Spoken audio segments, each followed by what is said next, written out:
Hello everyone, this is Mayank Kothari. This is going to be the fifth unit of Management of Working Capital. ये पांचवा unit काफ़ी छोटा unit होगा आपके syllabus में, hardly उस पर एक हाथ क्वेश्चन और 3-4 थेरी के क्वेश्चंस दिए हुए हैं। ये सब चीज़ें हम डिस्कस करेंगे क्योंकि मोस्टली चीज़ें, अच्छा पहली तो रीज़न मैं बताता हूँ कि सर मैनेजमेंट ऑफ पेबल्स में या मैनेजमेंट ऑफ क्रेडिटर्स का ये चैप्टर जो है ये छोटा क्यों है, क्योंकि मैनेजमेंट ऑफ रिसीवेबल्स में आपने वो ही सारी चीजें देख ली है। अब एक बंदे ने माल बेचा है तो कस्टमर वो है और ये है सप्लायर, ठीक है। अब पेबल्स में भी होता वही है कि एक कस्टमर होता है और एक सप्लायर होता है, सिर्फ पार्टी चेंज हो जा रही है। जो खरीदने वाला है अब वो एनालाइज कर रहा है, क्योंकि वो बंदा जो है वो खरीद रहा है सामने वाले से, तो क्रेडिटर वो हो गया जिसको पैसा हमने देना है, ठीक है। तो क्योंकि मोस्टली चीज़ें आपकी बस पार्टी बदलने से चेंज होती है, इसीलिए रिसीवेबल्स में आपको सारा कवर करवा दिया गया। अब पेबल्स जो है ये इंपॉर्टेंट क्यों है ये ध्यान दो कि मैनेजमेंट ऑफ पेबल्स इंपॉर्टेंट क्यों। पहला क्वेश्चन आपका क्या कहता है, explain why management of creditors and suppliers is just as important as management of debtors. क्यों आपको नहीं लगता कि डेटर्स मैनेज करना इंपॉर्टेंट है तो पेबल्स मैनेज करना भी इंपॉर्टेंट है? यस सर है। एक कहावत है कि अगर आप बहुत अच्छी तरीके से खरीद सकते हैं तो बहुत अच्छी तरीके से बेच भी सकते हैं। सो अगर आप डेटर्स क्रिएट कर रहे हो बेच के, तो क्रेडिटर्स क्रिएट करते हो खरीद के। जितने अच्छे तरीके से अगर आप डेटर्स मैनेज कर रहे हो तो उतने अच्छे तरीके से आप पेबल्स मैनेज भी कर सकते हो। अब ये पेबल्स होता क्या है, जिनसे हम सामान खरीदते हैं, जिनको 30 दिन बाद में 50 दिन बाद में पेमेंट करना होता है। अब हम पे करेंगे। पिछले चैप्टर में लोगों से हमको पैसा लेना था, इस चैप्टर में हम पे करेंगे क्रेडिटर्स को। क्रेडिटर्स कौन है? जिन्होंने हमको सामान बेचा, माल बेचा। जब उन्होंने हमको माल बेचा या जब हमने उनसे खरीदा, ध्यान देंगे, जब हमने उनसे खरीदा तो ये कंडीशन थी कि सर हम 30 दिन बाद में उनको पेमेंट करेंगे, ठीक है। तो अब ये 30 दिन बाद पेमेंट करना चाहिए, नहीं करना चाहिए, क्या कोई डिस्काउंट अवेलेबल है जल्दी पेमेंट करने का, ये सारी चीजें हम आगे देखेंगे। तो दिस इज वन थिंग कि मैनेजमेंट ऑफ पेबल्स यानी हमको क्रेडिटर्स को मैनेज करना इज इंपॉर्टेंट। वाई? पहली चीज तो sir it is very important to take the trade credit. कोई भी चीज अगर सामान अगर आप खरीदते हैं तो उधारी पे जितना हो सके खरीदें, क्योंकि आपको एक टाइम मिल जाता है उस पैसे को पे करने के लिए। जो 100 रुपए में आज चीज खरीदोगे और 100 रुपए आज के आज दे दोगे, दूसरी तरफ 100 रुपए में आज खरीद के 100 रुपए एक महीने बाद दोगे, बहुत फर्क पड़ता है। आपको एक महीने तक पूरा पैसा अवेलेबल होता है इस्तेमाल करने के लिए। So it is very important to manage payables. आप कन्विंस करो क्रेडिटर्स को कि हमें पैसा दे, ठीक है। नेक्स्ट चीज, नेक्स्ट क्वेश्चन में लेता हूं, बहुत ही थ्योरी के बेसिक से क्वेश्चन है। What are the different cost involved in availing the trade credit.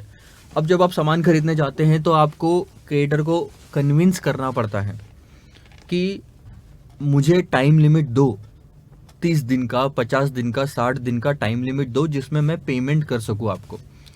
अब ये टाइम लिमिट को प्राप्त करने में क्या क्या खर्चा आपका इन्वॉल्व होता है। सबसे पहले प्राइस। जो 100 रुपए की चीज है शायद आपको वो 105 रुपए की पड़ेगी अगर आप थोड़े टाइम बाद पेमेंट देने की बात करोगे। अगर सामने वाले को बोलोगे कि 30 दिन बाद में पेमेंट करूंगा तो शायद आपको वो जो कॉस्टिंग लगाएगा वो है 105 रुपए। यानी कि प्राइसिंग में वेरिएशन आते हैं, उसमें आपको खर्चा बियर करना पड़ता है। दूसरी चीज आती है सर लॉस्ट ऑफ गुडविल, क्योंकि आपने जब शुरुआत में सामान खरीदा तो आपने बोला था सर 30 दिन में मैं पेमेंट कर दूंगा, और जब समय आया पेमेंट करने का तो आपने पेमेंट नहीं किया, आपने 35वें दिन या 40वें दिन पेमेंट किया मान लो, तो इससे आप अपनी गुडविल खो बैठते हो, क्योंकि आप अपने शब्दों पे कायम नहीं थे। अगर आप अपने शब्दों पे कायम रहे होते तो आपकी इज्जत बनी रहती। गुडविल मतलब इज्जत बोल सकता हूँ, सॉरी रिस्पेक्ट बोल सकते हो आप उस चीज को, कि आपकी जो इमेज है मार्केट में वो हैम्पर नहीं होती। सो क्रेडिट हासिल करने के लिए बहुत सारे आपको खर्चे भी उठाने पड़ते हैं, उसमें से एक है सर लॉस्ट ऑफ गुडविल, अगर आप टाइम पे पेमेंट नहीं कर पाते हो तो। तीसरा है सर कॉस्ट ऑफ मैनेजिंग। सिर्फ इतना आसान नहीं है, आपको मैनेज भी करना पड़ता है, सारी लिख के रखना पड़ता है कि मैंने इनसे ये सामान खरीदा था, इसको 30 दिन बाद यानी कि ये तारीख को पेमेंट करना है, फिर अगले दिन किसी को और को पेमेंट करना है, फिर अगले दिन किसी और को पेमेंट करना है, क्योंकि अलग अलग टाइम पे परचेस है तो अलग अलग टाइम पे पेमेंट्स आ रहे हैं। लास्ट चीज आती है कंडीशन। जब आप क्रेडिट लेते हो तो आपको फ्री में नहीं मिलता। सामने वाला बंदा बोलता है देख भाई 5,000 रुपए के लिए मैं कोई तेरे को उधारी नहीं दे रहा, अगर तू मुझसे 50,000 रुपए का सामान खरीदता है तो मैं तेरे को उधारी दूंगा। यानी ट्रेड क्रेडिट, यानी 30 दिन बाद पेमेंट करने के लिए मतलब बात मानेंगे आप। यानी अगर हम दोनों मिलके अगर कुछ खरीदने जाए, 500 रुपए की चीज खरीदे और बोले कि 30 दिन बाद पेमेंट करूंगा, नहीं मिलेगा आपको। बहुत सारे सेलर्स मार्केट में लिमिट डालते हैं, कंडीशन डालते हैं कि अगर आप इतना मिनिमम खरीदते हो तो आपको हम क्रेडिट देंगे, अदरवाइज नहीं। ट्रेड क्रेडिट देना यानी उधारी के लिए या पेमेंट करने के लिए समय देना। This is what the cost is involve. Now the next question is what are the different cost involve when the trade credit is not availed. जब आप वो 30 दिन का समय, उधारी का समय नहीं लेते हो तो आपका क्या नुकसान होता है। सबसे पहले सर, इंपैक्ट ऑफ इन्फ्लेशन। अगर आप वो क्रेडिट ले लेते, एग्जाम्पल के तौर पे मोबाइल फोन, ठीक है, 40,000 का मोबाइल फोन है, आज पेमेंट करूंगा 40,000 रुपए देना पड़ेगा। लेकिन सोचो, अगर आप क्रेडिट ले लेते, 30 दिन बाद पेमेंट करना होता और वो भी 40,000 रुपए, तो आपके ऊपर इन्फ्लेशन का इम्पैक्ट नहीं आता। लेकिन आपने क्रेडिट नहीं लिया। इन्फ्लेशन का इम्पैक्ट क्यों नहीं आता? क्योंकि हो सकता है 40 दिन बाद या 30 दिन बाद में उसी चीज की कीमत 41,000 या 39,000 हो जाए, मार्केट में गिर जाए। मैं क्या बोल रहा हूँ, सॉरी, उसी चीज की कीमत मार्केट में 39,000 हो जाए, 39 हो जाएगी तो नुकसान रहेगा, 41,000 हो जाए मान लो। अगर उसी चीज की कीमत 41,000 मार्केट में हो गई तो आप उस चीज का फायदा उठाने से रह जाओगे। आप ही सोचो यार, 40,000 आज पेमेंट करना और 40,000 एक महीने बाद पेमेंट करने में आपका नुकसान कहाँ है? आज पेमेंट करने में। दूसरा होता है इंटरेस्ट। जब भी आप ऐसे लंबे समय की बात करते हो तो दो तीन चीज़ें क्या होती है कि अगर आपने क्रेडिट नहीं लिया, 40,000 आज पेमेंट करने और 40,000 एक महीने बाद पेमेंट करने का फ़र्क समझाओ। अगर 40,000 आज पे नहीं करते हो और एक महीने के लिए उस पैसे को कहीं इन्वेस्ट कर देते हो तो एक महीने बाद 40,000 पे आप 2,000 रुपये कमाओगे। एक महीने के एंड में 42,000 रहेंगे, उसमें से 40,000 रुपीज़ का आप पेमेंट कर दो जो आपने मोबाइल खरीदा था एक महीने पहले, तो 2,000 रुपये की आपकी कमाई हो सकती थी। लेकिन आपने आज ही पेमेंट कर दिया तो अब आपके पास इन्वेस्ट करने के लिए पैसा ही नहीं है, तो एक महीने पहले आपने पेमेंट कर दिया। तो अगर आपने क्रेडिट नहीं लिया, टाइम नहीं लिया 30 दिन का, तो आप इंटरेस्ट कमाने की अपॉर्चुनिटी खो दोगे, जो भी पैसा है, क्योंकि आज पेमेंट कर रहे हो आप। एक महीने रुक के पेमेंट करते तो उतने समय के लिए वो पैसा आप ही के पास रहता, जिसको आप कहीं पे भी इन्वेस्ट कर सकते थे। उसके बाद सर इनकन्वीनियंस आता है। इनकन्वीनियंस क्यों आता है? क्योंकि कई बार तुरंत पैसा अरेंज करना इज नॉट दैट इजी अगर आप क्रेडिट नहीं लेते तो। Sometimes it may also cause inconvenience to the supplier if the supplier is geared to the deferred payment. छोड़ो, how will you compute the cost of payables. अब ये चीज है जो आपको प्रैक्टिकल क्वेश्चन सॉल्व करने में मदद करेगा। एग्जाम्पल के तौर पे मैं अब आपको समझा रहा हूँ जनरली क्या होता है वो, ठीक है। मान लो आपने यहाँ पे सामान खरीदा, आपने यहाँ पे सामान खरीदा और सामने वाले ने आपको 30 दिन का टाइम दिया है, पेमेंट कर सकते हो, ये 30 दिन यहाँ पे खत्म होते हैं। जो सामान खरीदा उसकी कीमत थी 100 रुपये, सामने वाले ने 100 रुपये आपको बोला कि 100 रुपये आपको देना है। कहाँ देना है सर? इस पॉइंट पे देना है, ठीक है। साथ में उसने कंडीशन डाली कि अगर आप 10 दिन के अंदर में पेमेंट करते हो तो 2% डिस्काउंट दूंगा। तो आपके जो पेमेंट टर्म्स है वो है 2/10 नेट 30। 30 दिन में तो पूरा पेमेंट करना ही है, अगर 10 दिन में कर देते हो तो 2% डिस्काउंट दूंगा। क्वेश्चन क्या है, क्या मैंने डिस्काउंट लेना चाहिए या नहीं लेना चाहिए? क्या मैंने 10 दिन के अंदर में पेमेंट करना चाहिए या नहीं करना चाहिए, या 30 दिन में पूरा पेमेंट करना चाहिए? सोचो। अब मैं आपको एक एग्जांपल लेके समझाता हूं। पहला क्वेश्चन मेरा क्या आता है यहां पे,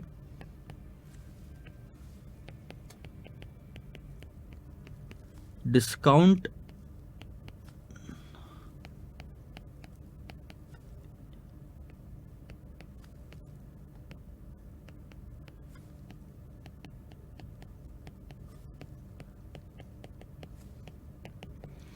मैं जो आपके सामने पहला क्वेश्चन कर रहा हूँ वो ये है कि सर अगर मैं डिस्काउंट ना लूँ तो मुझे कितना महंगा पड़ रहा है ये डिसीजन। 2% का डिस्काउंट मिल रहा है आपको, कितना महंगा पड़ रहा है आपको ये डिसीजन, आपको ये बताना है। अब मैं कुछ चीज़ें बता रहा हूँ, बहुत ही ध्यान से समझना।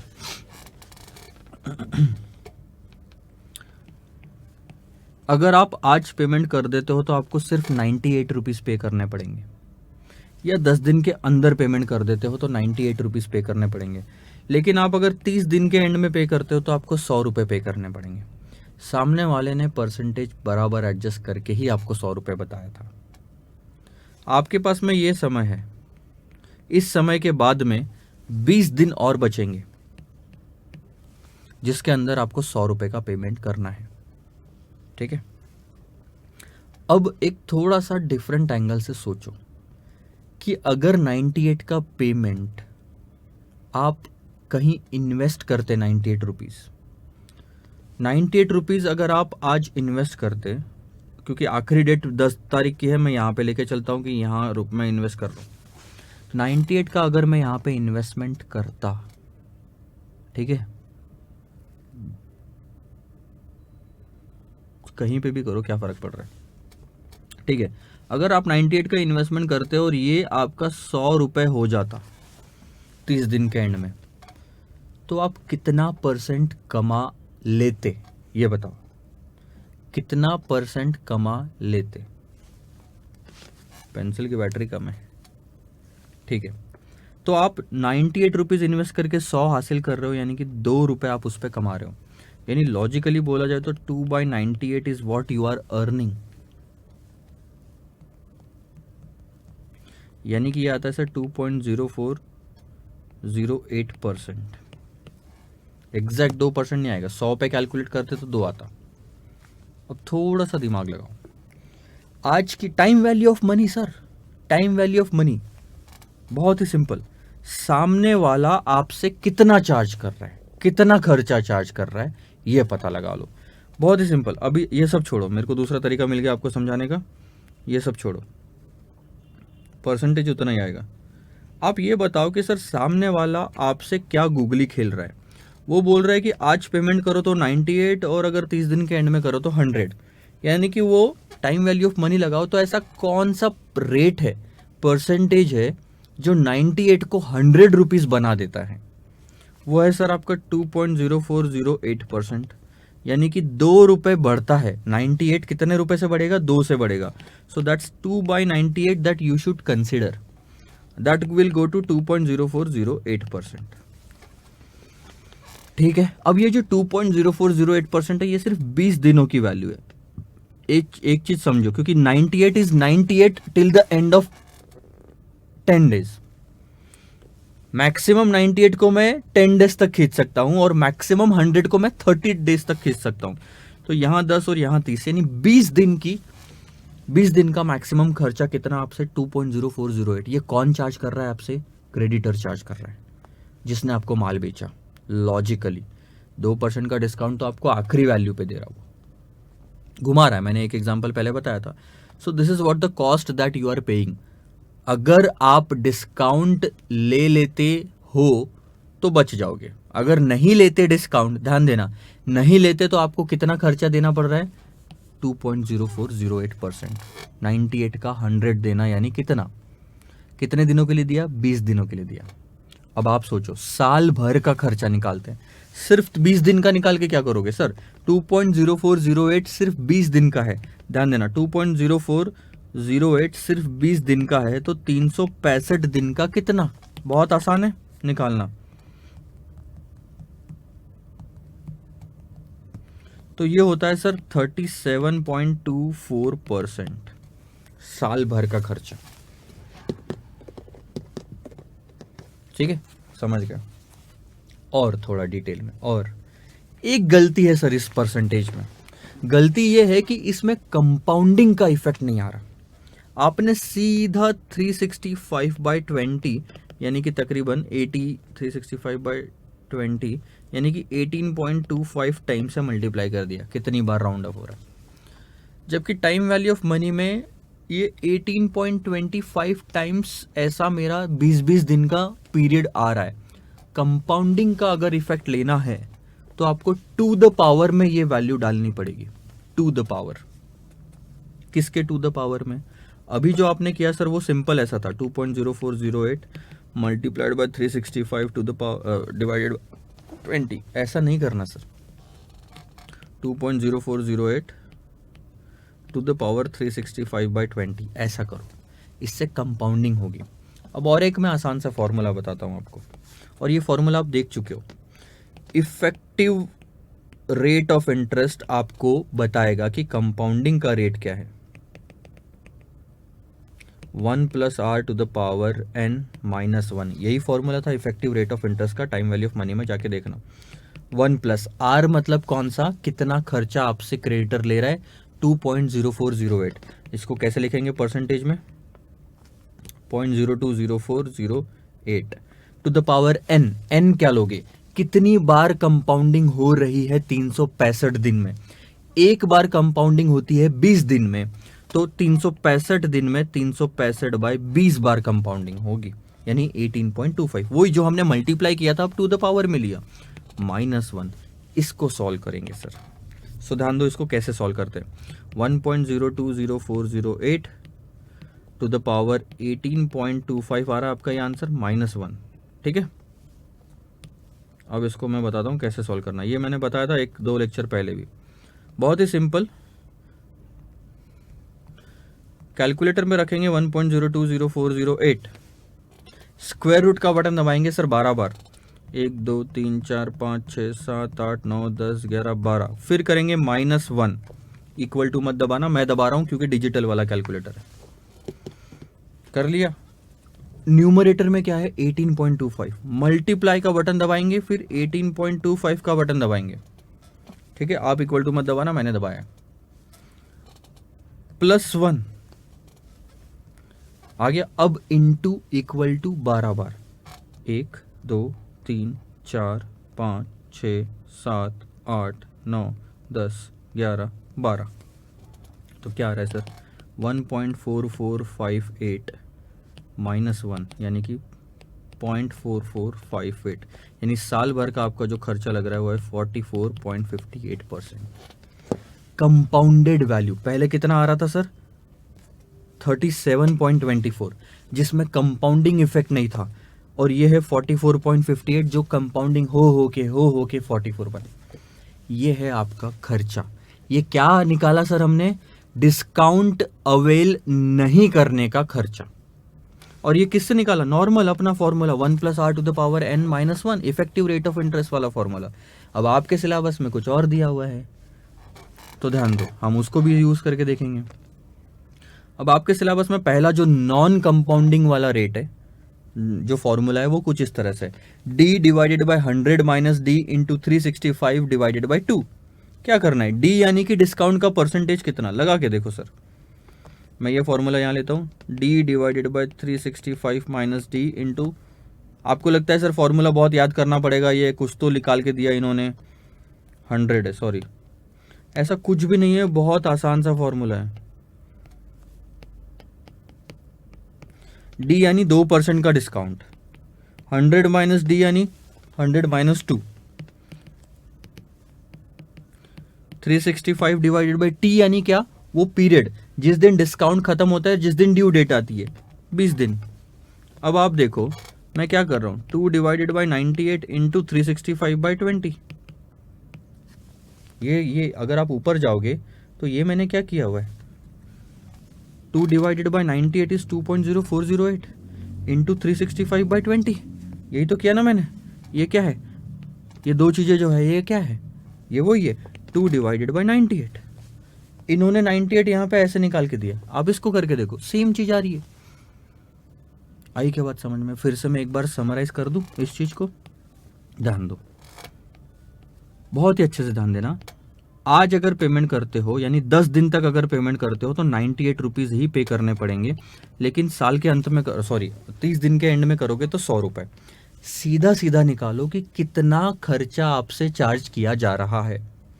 वो आप निकालते हो कि सर मैं आज पेमेंट कर दूं तो 98 और उसके ऊपर वो 2 रुपये एक्स्ट्रा ले रहा, तो परसेंटेज कितना 2.0408 आ रहा था। ये जो आप निकाल रहे हो ना, अब ध्यान दो, ये जो आप निकाल रहे हो ये और कुछ नहीं, ये वो है कि उस 20 दिन के पीरियड के लिए सामने वाला आपसे कितना चार्ज कर रहा है, D divided by 100 minus D.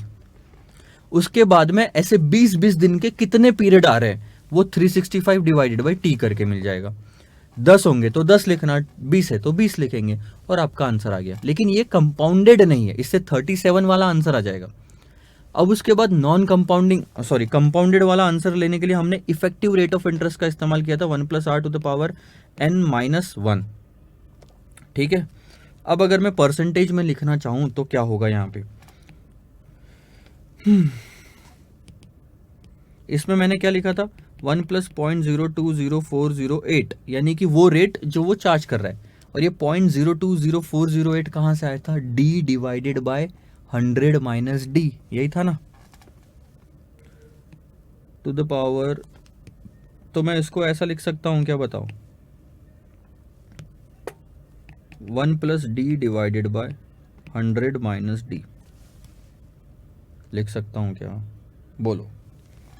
To the power n, n मतलब कितनी बार कंपाउंडिंग हो रही है वो हम पता करेंगे कि 365 में t कितना, 365 divided by T -1। 365 divided by T मैंने बोला था ऊपर ले लो अगर कंपाउंडिंग करना है तो टू द पावर में। अब ये जो 100 माइनस डी है इसको मल्टीप्लाई करो 1 से, तो न्यूमरेटर में आएगा 100 minus D plus D divided by 100 minus D to the power 365 by T -1। अब डी डी कैंसिल हो गया, नेट फॉर्मूला बचा 100 divided by 100 minus D to the power 365 by T -1। इस चीज को कंपेयर करो इस फॉर्मूले से, 100 divided by 100 minus D to the power 365 by T -1। ये और कुछ नहीं sir, 1 + r to the power n -1 है, जहां पे n यानी नंबर ऑफ कंपाउंडिंग कन्वर्ट हो गया 365 बाई टी में, r कन्वर्ट हो गया 1 + r कन्वर्ट हो गया 100 डिवाइड बाय 100 माइनस डी में। आप सिर्फ r की जगह क्या रखोगे पता है, अगर आपको रखना ही है तो r और कुछ भी नहीं है, ये फिगर आपकी 100 d divided by 100 minus D, 2 divided by 100 minus 2 यानी 2 डिवाइडेड बाय 98, यानी कि वो अमाउंट जो सामने वाला हमसे चार्ज कर रहा है 98 पे 2 रुपए। आई क्या बात समझ में? इससे अब ये जो फॉर्मूला है इससे निकालोगे तो कंपाउंडेड कॉस्ट ऑफ डिस्काउंट मिलेगी जो हम नहीं ले रहे, और वो ये कंपाउंडेड वैल्यू है, ये नॉन कंपाउंडेड वैल्यू है। दोनों के फॉर्मूले मैंने आपको पहले ही बता दिए थे, 2/98 यानी डिस्काउंट के बाद की फिगर इंटू 100 करोगे इंटू 365 बाई टी कर लो, या फिर इस केस में आप 1 + r to the power n -1 कर लो। जो मैंने फॉर्मूले समझाए वो ये थे सर, जिसका अलग वर्जन यहाँ पे दिया हुआ है, हमने यही यूज करना है जो इंस्टीट्यूट ने दिया हुआ है।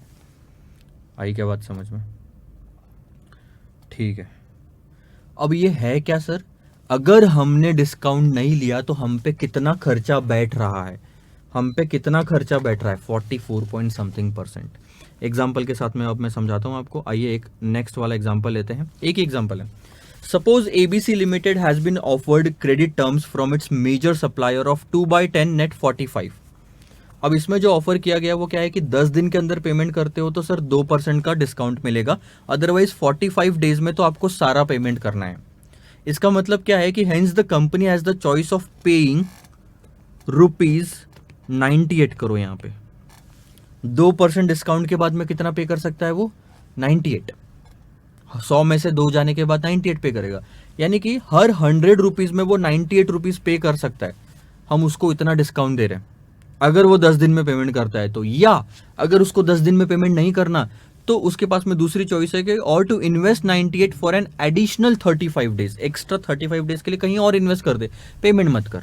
दो ही ऑप्शन है मेरे पास में इस 98 को यूज करने के लिए कि आज 98 रुपीज दे दूं, या ये 98 रुपीज 35 दिनों के लिए कहीं और इस्तेमाल कर लूं। 45 नहीं, 10 दिन के बाद 45 दिन के लिए 35 दिन बचते हैं, वो पीरियड। ठीक है, ठीक है। इवेंचुअली पे द सप्लायर 100 पर 100। अब बाद में आपको 100 में से 100 देने पड़ेंगे, अभी 98 देने पड़ रहे हैं 100 में से। एक सेकंड ना,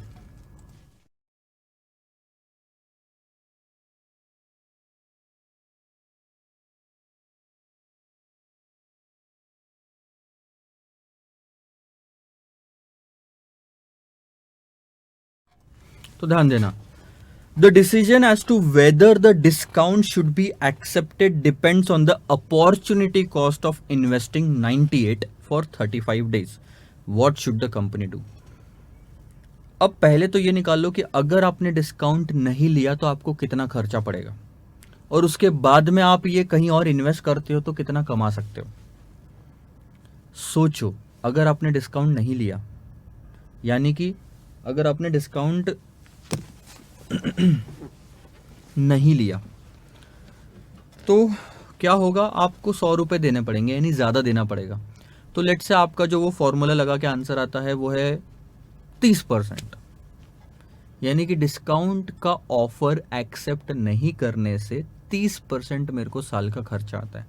अब क्योंकि मैंने डिस्काउंट नहीं लिया, जल्दी पेमेंट नहीं किया, लेट पेमेंट कर रहा हूं, तो वो पैसा मैं कहीं और इन्वेस्ट कर सकता हूं। और अब बताओ कि वहां से कितना कमा सकते हो साल भर में। और अगर वहां से आप 40% कमा सकते हो तो बहुत ही अच्छी बात है। 40 आ रहा है, 30 जा रहा है टाइप्स। लेकिन 30% डिस्काउंट का खर्चा लग रहा है नहीं एक्सेप्ट करने का, और यहां से अगर आप 15% कमा रहे हो, 20 कमा रहे हो, 25 कमा रहे हो, तो गलत बात है। ज्यादा दे के कम कमाने में कोई फायदा नहीं। सो पहली चीज तो हम पता करेंगे सर कि डिस्काउंट की कितनी कॉस्ट पड़ रही है। If the company does not avail the cash discount and page the amount in 45 days, the implied cost of interest per annum will be, using this formula, 100 divided by 100 minus D, यानी कि 2%, to the power 365 by 35। 35 क्यों आया? 10 दिन के बाद 45 दिन तक 35 दिन बचते हैं, तो 365 डिवाइडेड बाय 35 माइनस 1 करोगे। तो ध्यान दो, मैं आपको सॉल्व करके दिखाता हूं। यहां पे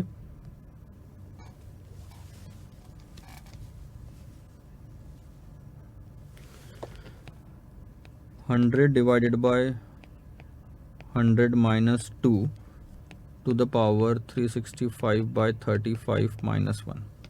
सो दिस इज 100 डिवाइडेड बाय 98। उससे और कुछ नहीं, वही चीज़ आती है 2 बाई 98 वाली value.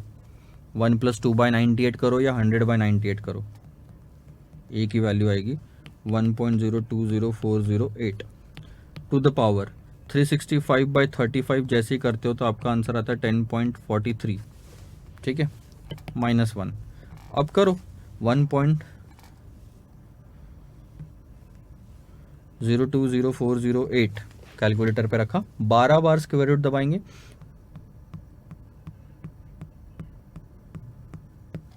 -1 multiplied by 10.43 plus 1 into equal to 12 बार, 1 2 3 4 5 6 7 8 9 10 11 12, 1.2346 माइनस 1, तो ये आंसर आता है 2346, यानी कि 23.46% पर एनम हमको एक तरह से इंटरेस्ट का खर्चा बैठ रहा है। यहाँ पे आंसर देख लो 23.5, यानी वही 46 डिस्काउंट का ऑफर एक्सेप्ट नहीं करने की वजह से बहुत बड़ा इंपैक्ट पड़ रहा है आपको। ठीक है, पहली चीज तो। अब उन्होंने क्या बोला कि एक अज्यूम करके चलते हैं। ठीक है, मान लो, let us assume that ABC limited can invest the additional cash, आप एडिशनल जो पैसा है ये इन्वेस्ट कर सकते हो at an annual return of 25%, and if the amount of invoice is 10,000। अब आप कंपेयर करके देखो 23.5 रुपये खर्चा होता है अगर डिस्काउंट नहीं लेते तो, और डिस्काउंट नहीं लिया यानी कहीं और अगर पैसा इन्वेस्ट कर रहे हो तो 25 कमा सकते हो। इसका मतलब 1.5% आप ज़्यादा कमा रहे हो कहीं और इन्वेस्ट करके। अगर यही रेट अगर आपका 22 होता तो मैं बोलता कि यार आपका कमा 22 रहे हो और गवा 23.5 रहे हो। डिस्काउंट को मना करके 23.5% का नुकसान हो रहा, तो ज़्यादा नुकसान हो रहा है, डिस्काउंट ऑफर एक्सेप्ट कर लो। बट अभी जो 25 लेने के लिए उन्होंने बोला, इसमें हमको डिस्काउंट का ऑफर मना करने पे ज़्यादा फायदा हो रहा है। क्योंकि अगर हमने डिस्काउंट का ऑफर ले लिया तो जल्दी पैसे देने पड़ेंगे। हमने अगर डिस्काउंट का ऑफर रिफ्यूज कर दिया, हमने बोला कि नहीं देते हम पहले पैसा, हम 100 रुपए का 100 दे देंगे बाद में, इसका मतलब आपके पास में 35 दिनों तक वो एक्स्ट्रा पैसा पड़ा है जिसको आप इन्वेस्ट करके 25% कमा सकते हो। उसको मना करके 23.5% का नुकसान हुआ, लेकिन यहाँ इन्वेस्ट करके 25% का फायदा हुआ, 1.5% का ज्यादा फायदा हुआ। वही चीज यहाँ पे एक्सप्लेन की है, ध्यान दो। अगर आप डिस्काउंट को अगर आप डिस्काउंट को रिफ्यूज कर देते हो, मना कर देते हो, तो सबसे पहले तो आपको सप्लायर को पूरा पैसा देना पड़ेगा, 10,000 का 10,000, ठीक है। यहाँ 10,000 की कॉस्टिंग लिया ना, ये वाला, तो 10,000 पूरा देना पड़ेगा, कोई डिस्काउंट नहीं। उसके बाद में क्योंकि आप 10,000 सप्लायर को दे रहे हो कब, 45 दिन में, तो आपके पास में ये पैसा 35 दिनों तक एक्स्ट्रा इन्वेस्ट करने के लिए है। और ये नहीं, जो आपको काम का है वो है 9,800 रुपीज। 10 दिन के बाद से 35 दिन तक आपके पास में कितना पैसा एक्स्ट्रा है, 9,800। 2% डिस्काउंट काट दो, क्योंकि 10 दिन के एंड में पेमेंट करते तो 9,800 का पेमेंट करते, तो वही पैसा आपके पास में एक्स्ट्रा है इन्वेस्ट करने के लिए। तो ये 9,800 रुपीज का इन्वेस्टमेंट 25% से 35/365 दिनों के लिए आपने किया, तो इंटरेस्ट कितना कमाया, 235 रुपए। 10,000 पूरा दिया, 235 का इंटरेस्ट कमाया, नेट में आपने कितना दिया, 9,765 रुपए। अगर आप डिस्काउंट का ऑफर नहीं लेते तो, मान लो अगर आप डिस्काउंट का ऑफर लेते हो तो आज 9,800 रुपीज देने पड़ेंगे। सोचो, तो आज आपको 9,800 रुपीज देने पड़ेंगे, जो कि अल्टीमेटली इतना पड़ रहा है, और तो खर्चा बढ़ेगा ही, इससे कम नहीं हो सकता। इसलिए क्या लिखा है यहाँ पे, it is better for the company to refuse the discount as return on cash retained 25% is more than saving on account of discount 23.5%। 25 is more than 23। ले लो, क्या डिस्काउंट का ऑफर मत लो, रिफ्यूज कर दो। है वैसे सिंपल, इतना नहीं है। अब अगर आप थोड़ा सा पढ़ के देखना, आपको समझ में आ जाएगा, अगर फॉर्मूला समझा होगा तो। आपके पास में पैसे थे, पैसे देते तो इन्वेस्ट नहीं कर पाते, नहीं दिया यानी डिस्काउंट का ऑफर रिजेक्ट कर दिया, सामने वाले ने डिस्काउंट का ऑफर दिया, रिजेक्ट कर दिया, तो पैसा आपके पास पड़ा रह गया, ये आप इन्वेस्ट कर सकते हो। रिफ्यूज करने से ज्यादा कमाई हो रही है। So this is what the entire management of payables is, जो मैंने आप लोगों को समझाया। आई होप आपको फॉर्मूलेस की भी अंडरस्टैंडिंग आ चुकी है और ये क्वेश्चन भी आपने समझ लिया, ताकि एक आध क्वेश्चन अगर और आगे कोई एग्जाम में आए तो आप उसको सॉल्व कर सकें। For the timing will stop here. अगले लेक्चर में हम शुरू करेंगे sir financing of working capital. ध्यान देंगे, फाइनेंसिंग ऑफ वर्किंग कैपिटल पूरा थ्योरी चैप्टर है, और आखिरी में एक आध क्वेश्चन होगा, आई थिंक एक आध क्वेश्चन है आखिरी में, तो उस पर भी मैं आपको बता दूंगा एग्जैक्टली क्या करना है। टोटल कोर करंट असेट्स वगैरह, कोर करंट असेट्स वगैरह क्या होता है, तो एक दो लेक्चर में हम इसको भी खत्म कर देंगे, ज़्यादा नहीं है। तकरीबन थ्योरी क्वेश्चंस आपके सिर्फ 16 थ्योरी क्वेश्चन है, और लास्ट वाले पे ही इन्होंने प्रैक्टिकल क्वेश्चन पूछा है। So will solve it in the next 2 lectures, will finish next 2 और 1 लेक्चर ही ले लो, जैसे भी लगे तो विल फिनिश। तो थ्योरी वाला चैप्टर है, आपको पढ़ने के लिए मैं ज़्यादा दे रहा हूँ, इस चीज़ को आप समझिए। जो जो क्वेश्चंस मेरे को लगता है सिर्फ पढ़ के समझाए जा सकते, मतलब पढ़ के समझे जा सकते हैं, वो मैं आपको बता दूंगा। जो जो चीज़ें मेरे को लगती है कि नहीं ये चीज़ आपको समझानी ज़रूरी है, जैसे कि ये क्या होता है, अब आपने कभी ये पढ़ा नहीं होगा कि कोर करंट असेट्स वगैरह क्या है, तो ये चीज़ मैं समझाऊंगा आपको। सो ध्यान देंगे। और कोई हिस्ट्री से रिलेटेड रहेगा, जैसे ये देखो यहाँ पे क्या लिखा है, आरबीआई ने क्रेडिट पॉलिसी बिगिनिंग 1997 को स्क्रैप किया था, तो उसके बारे में सैलिएंट फीचर्स बताओ। ये कोई काम के नहीं है आपके। सिलेबस कवर करना था, इसलिए सब कुछ इंस्टीट्यूट के मटेरियल का हमने कवर किया। दैट डजंट मीन हमने ये चीज़ें भी पढ़नी चाहिए। आपको एक बार गो थ्रू करना इज़ वेरी इंपॉर्टेंट। एक बार, हर चीज़ों को इतना इंपॉर्टेंस नहीं होता, एटलीस्ट एफएम में तो नहीं है। हाँ, यही चीज़ लॉ होती तो ये चीज़ मैं बहुत अच्छे से पढ़ाता। There is a difference subject to subject में। लॉ का सब्जेक्ट होता तो ये चीज़ मैं बहुत ध्यान से पढ़ाता, और फॉर्मूले वाली चीज़ें में थोड़ा लिबरल हो जाता। बट एफएम के सब्जेक्ट में ये लिबरल होना चलता, लेकिन फॉर्मूलेज वाली चीज़ों में ध्यान से पढ़ाना है। So this is what the difference in the different subject is. मिलते हैं नेक्स्ट लेक्चर में sir, financing of working capital वाले यूनिट में। Bye bye.